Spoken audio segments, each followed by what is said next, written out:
আসসালামু আলাইকুম রহমতুল্লাহ বরকাতুহু। মালয়েশিয়া প্রবাসী ভাইদের আমি অন্তরের অন্তঃস্থল থেকে ধন্যবাদ জানাচ্ছি। কারণ গতকাল রাতে মনে হয় কুলাঙ্গার ইমরানকে গণপিটুনি দেওয়ার জন্য। আর আশা করি এরকম ব্যবহার যারা করবে তাদেরকে এরকম অবস্থা করতে হবে, তাহলে আর কোনোদিন কেউ এরকম সাহস পাবে না। যদি এরকম শায়েস্তা করেন। আর প্রবাসীরা সবাই ঐক্যবদ্ধ থাকবেন। আর দেশে যে মেয়েগুলো প্রবাসীদেরকে নিয়ে যে বক্তব্যগুলো দিয়েছিল ওদেরকেও ইমরানের মতন, ঠিক ইমরানেরকে যেরকম শায়েস্তা করা হয়েছে মালয়েশিয়াতে, এইরকম ভাবে বাংলাদেশেও আমরা দেখতে চাই। বাংলাদেশেও দেখতে চাই আমরা ওই মেয়েগুলো এরকম যেন হয়।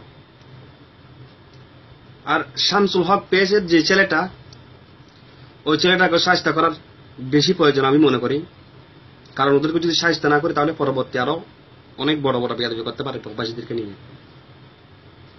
তাই আমি বলি, দেশের ভাইদের বলি, আপনারা ওই কুলাঙ্গারদের দেশে যেখানে পাবেন ওদেরকে গণপিটুনি দেওয়ার জন্য আমি অনুরোধ জানাচ্ছি দেশের ভাইদের প্রতি।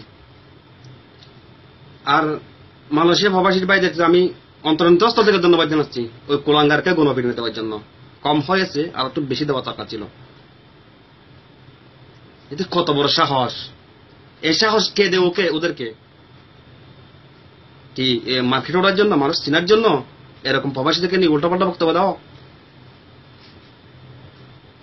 আশা করি আমার দেশের প্রতিটি মানুষকে আমি বলতে চাই, ভাই এবং বোনরা, আপনারা আল্লাহর ওয়াস্তে প্রবাসীদেরকে নিয়ে কোনো উল্টা পাল্টা বক্তব্য দিবেন না, প্লিজ।